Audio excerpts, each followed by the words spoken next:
Bonjour tout le monde, c'est Gabriel, comment allez-vous? J'espère que vous allez bien. Aujourd'hui, on se retrouve pour un petit déboîtage d'une enceinte Bluetooth. Ce n'est pas une enceinte connectée, c'est une enceinte Bluetooth de chez Bang & Olufsen, la Beosound A1 génération 2. Donc, je viens de voir sur YouTube la vidéo du YouTuber Techmon, qui est un anglais, qui a justement testé cette enceinte et ça m'a vraiment rendu extrêmement curieux parce que j'étais à la recherche d'une enceinte un peu plus compacte à prendre avec moi, puisque vous savez que j'ai fait récemment le test sur cette chaîne YouTube de l'enceinte Ikea Vapebi, et celle-là est vraiment très très chouette, je l'adore, c'est vraiment un des meilleurs achats que j'ai fait. Cependant, je peux pas tout le temps l'avoir sur moi parce qu'elle est grosse et lourde.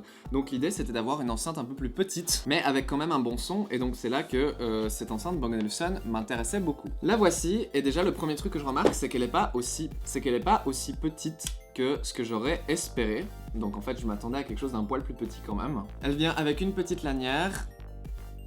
Donc Bang & Olufsen, c'est une marque qui est plus connue pour leur design que pour leur qualité sonore, j'ai l'impression, même si honnêtement c'est aussi connu comme étant une des seules marques qui allie chouette design et bonne qualité sonore. Moi, le seul autre produit Bang & Olufsen que j'ai, c'est un lecteur CD, donc il est vraiment vieux, en plus c'est un modèle des années 90, donc ça compte pas tellement. Quoi qu'il en est, quand il s'agit d'une enceinte Bluetooth, je pense que le design est important, parce que on veut pas... Bah voilà, par exemple le design de l'enceinte Ikea est vraiment chouette, je trouve, c'est une façon efficiente de le faire, en plus c'est une lampe. Sauf que c'est quand même gros et lourd. Ici, le design de la Bang & Olufsen, il n'y a pas grand chose qui peut être mal fait, puisque c'est juste un gros caillou, quoi. Si ce n'est que c'est plus léger qu'un caillou. Ça fait à peu près 500 grammes. Hop là. Donc la Bang & Olufsen fait sur la petite balance 551 grammes, alors que l'enceinte Ikea en fait 1420. Soit un petit peu plus. J'ai aussi avec moi la Ikea Frequenz pour tester, qui fait 1386 grammes. Donc on est sur la moitié du poids quand même. Maintenant elle me paraît assez légère en fait. Maintenant que je viens de porter les deux autres enceintes, j'ai l'impression que celle-ci est vraiment très légère. On va de suite, sans plus tarder, tester la qualité sonore. Donc je vais l'allumer. Et j'espère que je vais être ébloui par le son. Parce que, en fait, c'est ça le truc, c'est que si elle est quand même beaucoup plus petite que la Vapebi, je m'attends à un son de qualité similaire, surtout quand on sait le prix de ces enceintes Bang & Olufsen, en fait. C'est ça le truc, c'est que si elle est beaucoup plus petite que la Vapebi, ce qui, en théorie, devrait sonner moins bien qu'une Vapebi, j'espère que le son est au moins aussi bon à cause de son prix. Si elle coûtait pas autant cher, mes attentes seraient vraiment très basses. Basses, c'est le mot. Ce que je cherche, c'est des basses. Alors il me propose d'installer une application. Ah, c'est Alexa, je m'en fous un peu. Voilà. Et ben voilà, c'est aussi simple que ça, mon iPhone est appairé, donc je vais tenter de lancer de la musique et ça va être du Patatoid bien sûr, désolé.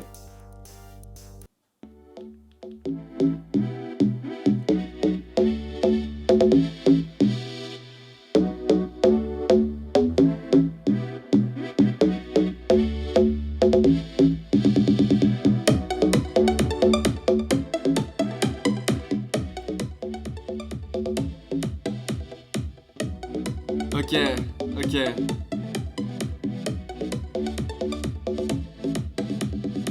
Comment je juge quelqu'un que je ne connais pas?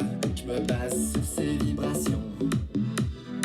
Je laisse mon sixième sens détecter son aura et je décide si oui ou non.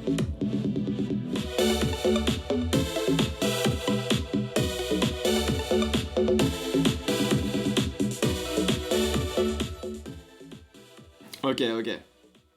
Premier sourire que vous avez vu sur mon visage, c'était de la réaction en temps réel. Les basses sont bluffantes. Elles sont effectivement bluffantes, elles sont très exagérées, mais elles sont quand même assez bien maîtrisées. Et je pense qu'il faudrait que je teste sur des chansons un peu mieux masterisées que ma propre musique pour vraiment m'en rendre compte. Malheureusement, je peux pas vous faire écouter autre chose comme musique, donc il va falloir que je revienne plus tard avec une conclusion. Comme de toute façon, je fais toujours, je vais prendre quelques jours pour l'écouter dans différents scénarios et vous donner un avis beaucoup plus complet à la fin. En attendant, je vais essayer un autre morceau.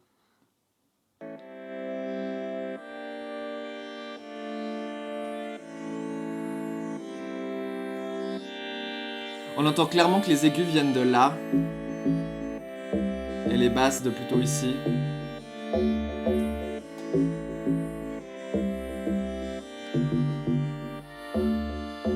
Je ne veux pas que tu me laisses tomber. J'ai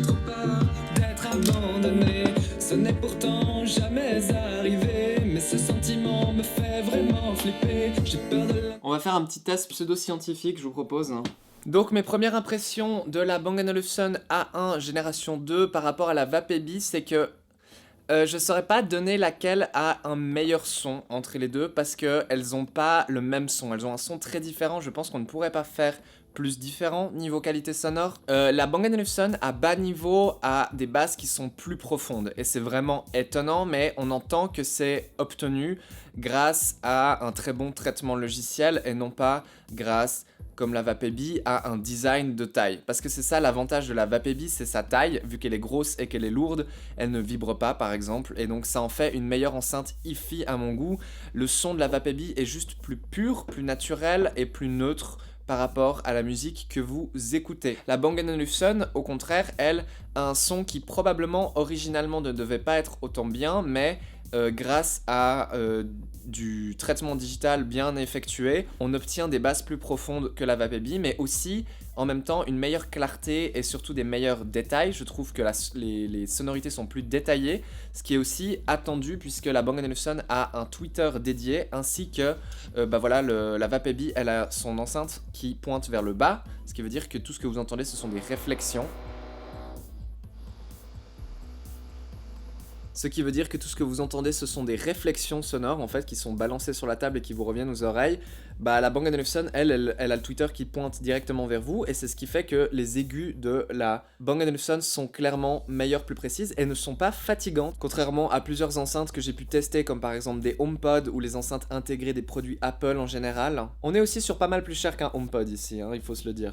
Mais bon, le HomePod n'est pas portable, vous pouvez pas le prendre partout avec vous. Laquelle sonne le mieux entre la Vapebi et la Bang & Olufsen? Si je devais en choisir qu'une seule des deux, je pense que je prendrais quand même la Vapebi, surtout pour son prix. Si la Vapebi était le même prix que la Bang & Olufsen, je pense que je prendrais la Bang & Olufsen pour le fait qu'elle soit extra petite et transportable et qu'elle fasse aussi un tiers du poids à peu près. Mais la Vapebi l'emporte quand même sur le son et la puissance à mon goût. Plus de fun quand même avec la Vapebi. Plus, c'est une lampe et elle est vraiment pas chère. Je suis actuellement en train de faire de la pâte à crêpes j'étais en train d'écouter de la musique sur la Bang & Olufsen. J'ai installé l'application par curiosité. L'application vous permet de customiser le son un petit peu, donc il y a une espèce de cercle et vous pouvez déplacer le point central dans le cercle pour passer sur différents profils de son entre plus aigu, plus grave, plus chaud, plus froid, plus dynamique, plus atténué.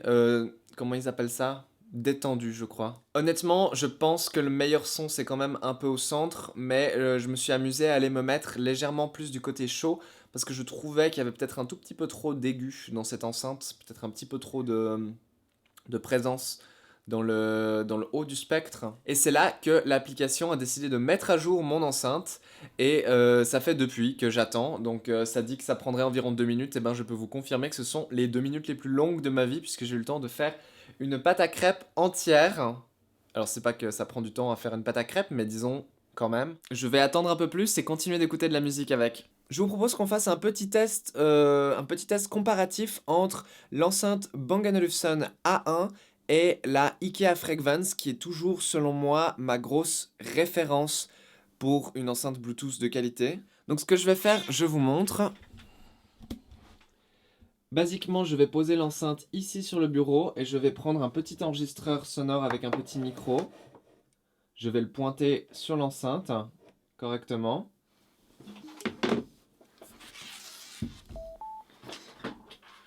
Donc je lance l'enregistrement. Il a planté. Comment ça il a planté?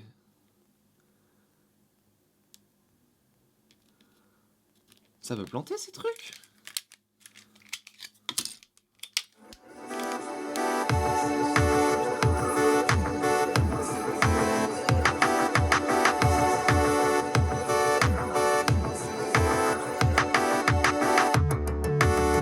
Peut-être tu devrais me laisser danser. J'ai des sick moves à te montrer. Je commence à me la péter, à bouger ma tête de tous les côtés. Et demain matin, torticolis. C'est pas grave, ça valait la peine. Je passe mon dimanche dans mon lit. J'ai encore de l'alcool dans la tête.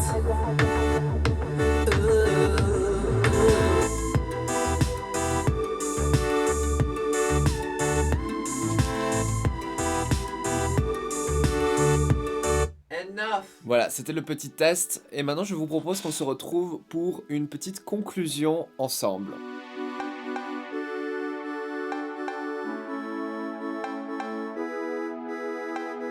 Une petite semaine s'est maintenant écoulée depuis que j'ai acheté cette petite enceinte Bang & Olufsen. Je suis donc maintenant en mesure de vous donner mon avis beaucoup plus complet sur l'enceinte elle-même. Donc tout d'abord, j'aime beaucoup son poids, sa taille, son design, le fait qu'elle soit étanche aussi, ça me plaît énormément. Elle rentre dans tous mes sacs, donc franchement elle est plutôt cool à avoir avec soi. Elle fait 500 grammes, j'aurais bien apprécié qu'elle fasse un petit peu moins, mais je sais que ça aurait grandement compromis la qualité sonore si elle était plus légère. Malheureusement, on ne peut pas tout avoir non plus. Pour ce qui est de la qualité du son, je pense qu'une Ikea Frequenz ou une Ikea Vapebi va toujours rendre un son un peu plus neutre, un peu plus vintage, qui fonctionne sur un plus grand panel de musique. C'est ça que j'ai remarqué avec la Bang & Olufsen, c'est que selon la musique que vous écoutez, il y a des assez grosses inconsistances entre justement comment rendre certains morceaux versus comment rendre d'autres morceaux. Je sais pas comment exactement le décrire ou l'expliquer, mais il y a certains morceaux qui rendent super bien, et il y en a d'autres où franchement c'est pas terrible. Enfin c'est pas terrible, on s'entend, ça reste beaucoup mieux que n'importe quoi d'autre que vous payerez beaucoup moins cher. Ça reste mieux qu'une UE-Boom à mon avis par exemple. Mais pas tous les morceaux ne rendent aussi bien sur cette enceinte et j'ai un peu de la peine à comprendre pourquoi. Je voulais parler du volume un petit peu aussi parce que je sais que c'est assez important. Honnêtement l'enceinte, lorsque vous montez le volume, elle commence très vite à perdre des basses. Il n'y a pas trop de distorsion à mon goût, mais voilà, il manque des basses à haut volume. C'est assez typique de ce genre d'enceinte. Aussi, l'enceinte vibre énormément. Donc si vous pensez la poser sur une table, et que sur la table il y a, je sais pas, des verres à pied, des services, des trucs comme ça peut un peu tout faire trembler. C'est pas ouf, honnêtement. Une enceinte de bonne qualité ne devrait pas vibrer. Après, je pense que, encore une fois, c'est à cause de son design extrêmement compact qui fait qu'elle est obligée de vibrer comme ça pour émettre du son, tout simplement. Genre, c'est une question de physique à mon avis. Mais c'est un truc qu'il faut que vous sachiez. Si par contre vous êtes en extérieur et que vous la posez dans l'herbe, il n'y aura aucun problème. Si vous la posez par terre, pas trop de soucis non plus. Il y a bien sûr la possibilité d'en appairer deux entre elles pour faire un son stéréo. Et je pense que ça peut donner pas mal plus de volume si vous êtes par exemple dans un parc, vous en avez deux. Vous voulez, bah voilà, alors après un parc public où vous mettez pas le son trop fort non plus parce que vous voulez pas déranger tout le monde. Mais vous pouvez probablement en avoir deux qui sont un peu plus espacés. Et avoir un son un peu plus... englobant, un peu plus festif peut-être. Je trouve que l'application qui vient avec est plutôt simple, mais elle n'est pas nécessaire. Aussi, cette enceinte est équipée de plusieurs microphones intégrés et est capable par exemple, vous pouvez par exemple utiliser l'application avec Alexa. Malheureusement, on n'a pas les services Amazon ici en Suisse, enfin pas vraiment, en tout cas je suis pas tellement au courant. Il est possible de connecter plusieurs périphériques en même temps sur l'enceinte Bang & Olufsen, ce qui est vraiment chouette, et en général ce sera celui sur lequel vous avez cliqué lecture en dernier qui jouera. Donc si par exemple j'ai mon iPad et mon iPhone qui sont connectés, si je mets play sur de la musique sur l'iPhone, voilà ça va lire le son de l'iPhone. Quand tout d'un coup je clique play sur l'iPad, et ben ça va switcher sur l'iPad instantanément, c'est assez cool. C'est ce qu'ils appellent le multipoint si je me trompe pas. Est-ce que je suis content de mon achat de cette enceinte Bang & Olufsen? Oui, mais on va quand même parler un petit peu du prix. Sur le site Bang & Olufsen, l'enceinte est listée à 300 €. C'est vraiment beaucoup trop cher, ne payez pas un tel montant pour cette enceinte. Moi je l'ai payé 170 avec une extension de garantie à 4 ans. C'est beaucoup moins cher, donc vous trouvez assez fréquemment des discounts à droite à gauche ou des modèles déjà ouverts, déjà testés. Voire même vous trouverez peut-être des modèles d'occasion, ça peut peut-être valoir la peine. Et à ce moment-là, si le prix descend en dessous de 200, ça vaut déjà beaucoup plus la peine. Ça reste une enceinte très chère quand même. Voilà, c'est tout pour ce test de l'enceinte Bang & Olufsen Beosound A1 Génération 2. J'espère que cette petite vidéo vous a plu et on se retrouve tout bientôt pour autre chose. Je ne sais pas quoi, mais à bientôt.